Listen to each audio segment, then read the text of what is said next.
अब हम आपको जिहाद और इस्लाम का वो सही अर्थ दिखाना चाहते हैं जिससे हमारे देश के मुसलमानों को और आप सबको हमेशा दूर रखा गया है। दुनिया का कोई भी धर्म हिंसा को बढ़ावा नहीं देता, इस्लाम भी नहीं देता। इसलिए किसी भी मजहब के बारे में किसी नतीजे पर पहुंचने से पहले हमें उसके सिद्धांतों के बारे में जरूर पता होना चाहिए। इस्लाम ने हर मुसलमान के लिए कुछ खास कर्तव्य बनाए हैं। इन्हें इस्लाम के 5 स्तंभ कहते हैं।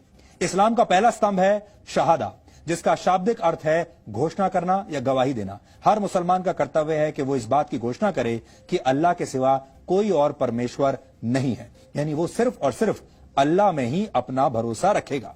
दूसरा स्तंभ है सलात, फारसी में इसी को नमाज भी कहते हैं। इस्लाम कहता है कि हर मुसलमान के लिए दिन में 5 बार नमाज पढ़ना जरूरी है।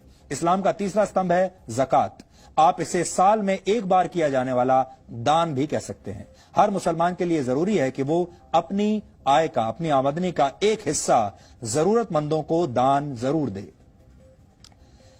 चैरिटी करे, अंग्रेजी में अगर आप कहें तो। इस्लाम का चौथा स्तंभ है सौम, इसे रोजा रखना भी कहते हैं। इस्लाम में कहा गया है कि रमजान के महीने में हर मुसलमान के लिए रोजा यानी व्रत रखना जरूरी है। हिंदू उसे व्रत कहते हैं और इस्लाम में उसे रोजा कहा जाता है। और आप लोगों को पता भी होगा इस समय रमजान का ही पवित्र महीना चल रहा है।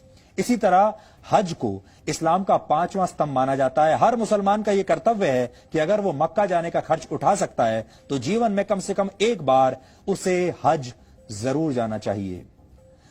यह तो ही इस्लाम के 5 स्तंभों की बात। जिहाद को इस्लाम का 6ठा स्तंभ माना जाता है।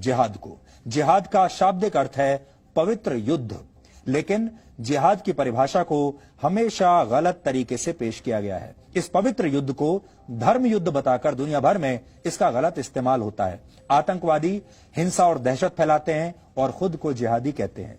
कट्टरता को जिहाद बताकर कट्टरपंथी अपने काम को सही ठहराते हैं। आज हम आपको ये बताने वाले हैं कि कौन से काम जिहाद की श्रेणी में नहीं आते। आप इन्हें नोट कर लीजिए ताकि जिहाद के मामलों में आपके तर्क मजबूत बन सके।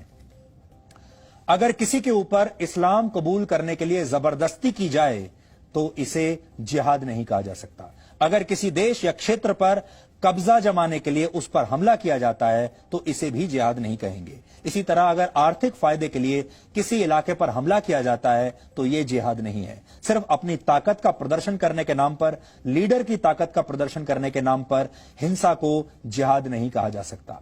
अगर निर्दोष लोगों, बच्चों, महिलाओं की हत्या की जाती है या उनका बलात्कार किया जाता है, इसे भी जिहाद बिल्कुल नहीं कह सकते। और अगर किसी पर हमला करके उसकी संपत्ति का नुकसान किया जाता है, इसे भी जिहाद नहीं कहेंगे। इसी तरह अगर किसी को हराने के लिए जैविक युद्ध का सहारा लिया जाता है तो इसे भी जिहाद नहीं कहा जाना चाहिए।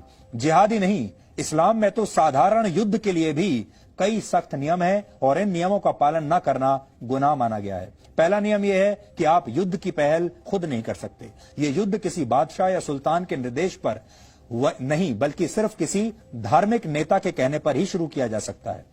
ये नियम यह भी कहते हैं कि युद्ध में दुश्मन को भी पूरा सम्मान देना चाहिए और दुश्मन सैनिकों के साथ न्याय करना चाहिए। दुश्मन सेना के घायल सैनिकों का इलाज उन्हें अपना सैनिक मानकर करना चाहिए। युद्ध जितनी जल्दी हो सके उसे समाप्त करना चाहिए। अगर दुश्मन शांति की पहल करे तो फौरन युद्ध विराम की घोषणा कर देनी चाहिए। युद्ध के दौरान कुओं या पानी के स्रोतों में जहर डालना बिल्कुल प्रतिबंधित है। आधुनिक युद्ध की भाषा में कहें तो रासायनिक या जैविक हथियारों से हमला करना गुनाह माना गया है।